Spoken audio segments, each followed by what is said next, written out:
Which category are you, marathoner or relay? None. I'm walking. Uber. Prepare. Okay, alright, are you ready? Okay, alright, are you ready? Well, today I am answering a few random questions y'all had on my IG that you guys submitted, and the prompt was funny you should ask. So a lot of these questions are not going to make sense, and hopefully the answers do. But in case they don't, that's also fine. So yeah, without further ado, let's get into it. The first question is, if you were blind, how would you know you're in love? I feel like that question needs a lot of prayer. Have you ever questioned the nature of your reality? Of course I have. I'm a human being. Every single stage in life comprises of like knowing and learning about the nature of my reality or lack thereof, because sometimes everything just feels like an illusion. It feels like we're in the freaking matrix and I have swallowed and digested the blue pill, you know?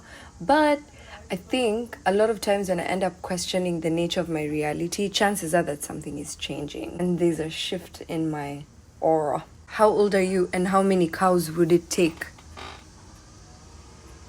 I am currently in my mid-20s, heavily in my mid-20s, and I think it would take as many cows as possible. Someone here asked, can you break dance? Do you think Hakimi will leave Inter, and how will we replace an amazing overlapping LWB with crazy speed? I think the interlocking of the conversional space is the centrifugalness of the transversion. Why do you bake cookies but cook bacon? Well, I think, again, the centrifugal transversion has immobility access to the analysis that has a lot of outliers. So there's that. Would you agree that when a baby is born, it's already been on Earth for almost a year? So we shouldn't be celebrating 1 year. I think they've not really been on Earth for a year because they are not on Earth. That sounds bad because now I feel like their existence doesn't matter. It really does.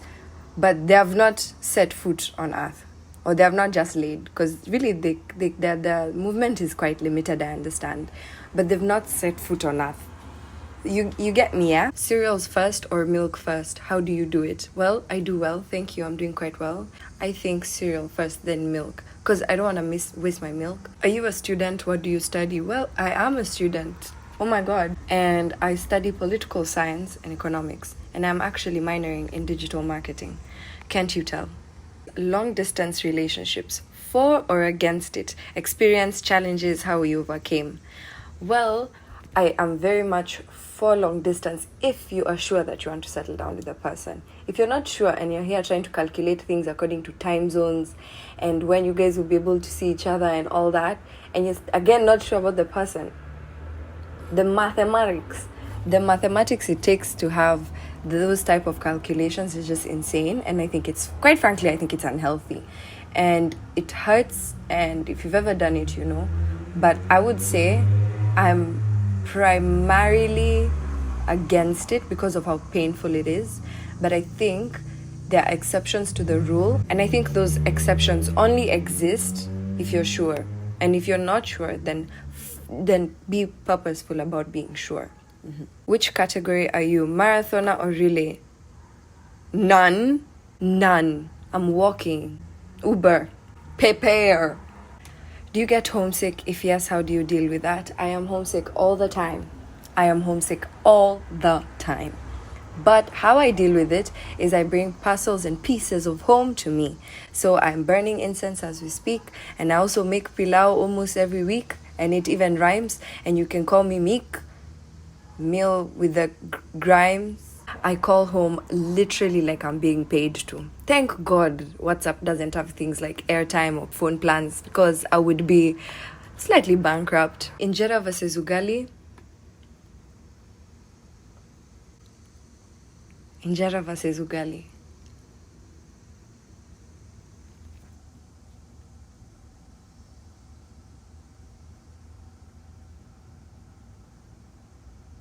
all or nothing. When were your happiest moments in life, and when did you last get that giddy magical feeling of happiness? The happiest moments in my life. I think number one is when I told my mom that I had gotten into Notre Dame and that it was on a scholarship. And telling her that she doesn't have to pay anything was top. Yeah, that was a beautiful feeling. Falling in love, 100%. I think falling in love is just the best thing, especially when it's something you're serious about and it actually ends up going okay.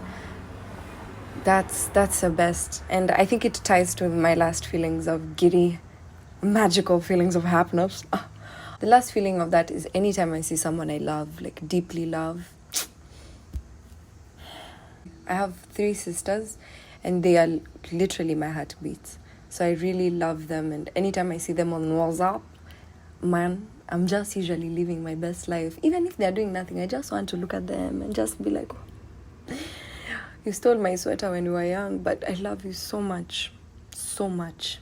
Do you think narcissists have a role to play in society? Yeah, I think most societal constructs are narcissistical at the heart of it. In Kenya, there are some elements in Kenya that you have to find in the US. You know why?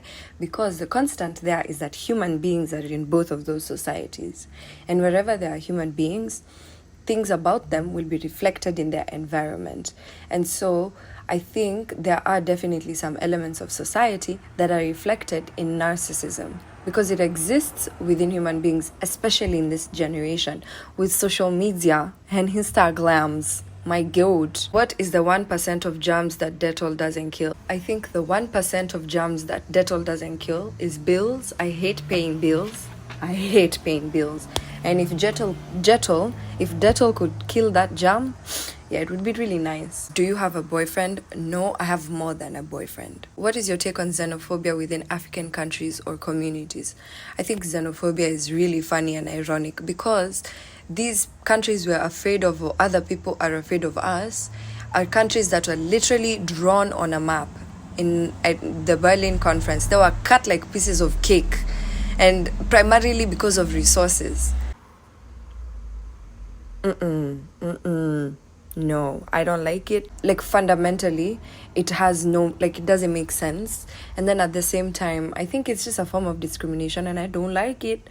And I think, especially for African countries, we're bound to get so much development and money if we work together, not against each other. Because we're competing, but for what? Man, we're better off competing together. And I think Kwame Nkrumah can attest to that with the African Union. Seriously though, do you think we'd be paying these debts if Genghis Khan had destroyed China? I have no idea who those two are, but most likely, yeah? Or no?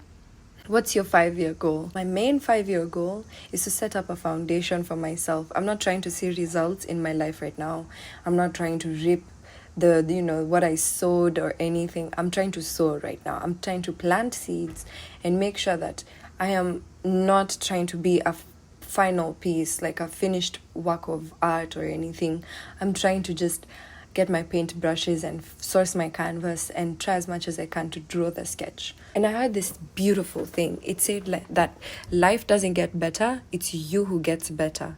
And so things are not going to change. It's going to be the same old ghetto, but you are not going to be the same person. You're going to be more wise, more elegant, more graceful, more understanding, and more compassionate. Would you rather be given the magic of 1 shilling that doubles every day for 30 days or 100 million? It's going to be 1 shilling that's going to be doubled every 30 days, which means that's every month. And let's calculate how many months I have left, just statistically speaking. So assuming I was to live to 100 years, and right now I'm in my mid-20s, let's say I have 75 years left, then 75 times 30 is 900, and that means I have 900 years left. No, that means I have 900 months left. So 2 to the power of 900 to know what that one whatever. Okay, so it's not even showing me on this thing, but anyway, I think I'll do 100 million, because even if I was to have the amount doubling every day, I know there'd be a time when it's now a lot and it's like so crazy, but I think I'd rather have 100 million and then invest it so that I can get the compound over the 100 million versus the 1 shilling. So I'd do 100 million. What's the weirdest Wi-Fi name you have ever seen recently? Number 1, it was Asswipe in Seattle. Number 2, the other question is, if animals were people, what are you? I think I'm a dolphin, because number 1, I can do much more than people expect, and I have a vast range of abilities. That's number 1. And number 2, I'm very cheerful. I'm a people person and I love people. And not people, but I am an extrovert. I'm very community oriented. Then number 3 about dolphins is that I'm chilling, but I'm quite geeky, very nerdy. But I'm chilling. What's the shit you'd do if you got an early windfall, say IPO wealth, so you don't need to work again? Like, what would I do if I didn't need to work again?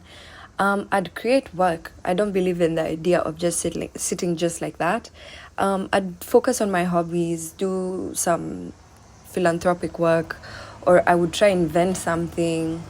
I'd give myself work to do that is purely based on things that make me happy. Yeah, that would be nice, guy.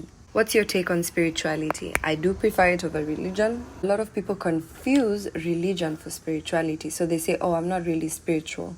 Well, if you've ever seen a beautiful sunset that literally lit your soul up in fire, that's a spiritual moment. And so I love to tap into that type of experience. And I love, having moments that literally take me back to like nothingness. I'm not a human. I'm just someone soaking in a sunset, and I love it. I love spirituality. It's really grounding, and that's how I feel about it. If you're a fruit, what would you be and why? Well, I'd be a mango because I'm very tropical. And I love chili and lemon. How do you think the world would be if we used 100% of our brains? I mean, it depends on whether more usage of the brain means the world is a better place. I do not know the numbers of that. But if you mean that if we made more calculated and informed and just more wise decisions, I think the world would be a better place. But sometimes I feel like if we used 100% of our brains, we would go crazy. Because of that analytical power is quite literally too much overthinking. So I think things would be developed and everything, but people would be sad. Because overthinking makes people very sad. And sometimes it's better to just pick your intellectual battles. Can we get married, please? Yes, no, maybe. I don't know. Can you repeat that question? You like black guys age 19, almost 20 with curly hair? Check my highlights. First of all,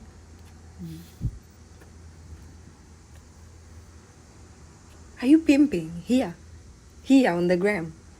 You are pimping. Parking lot pimping. You are pimping. It's okay, pimp.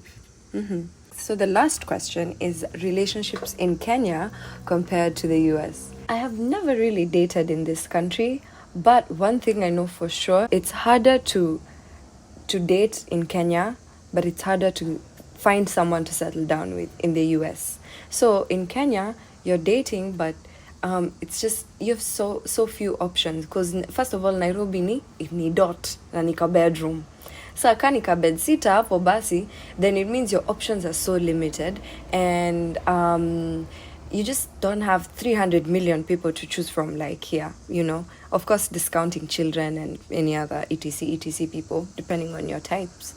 But I think here it's harder to find someone to settle down with because of the culture. The hookup culture is so much bigger here. And then number 2, here, people settle down when young or like before 35, but people are really people are not as open to settling down like in Nairobi and in Kenya. And in Kenya, a lot of people date for marriage, even here, but hookup culture is real. Thank you so much for participating.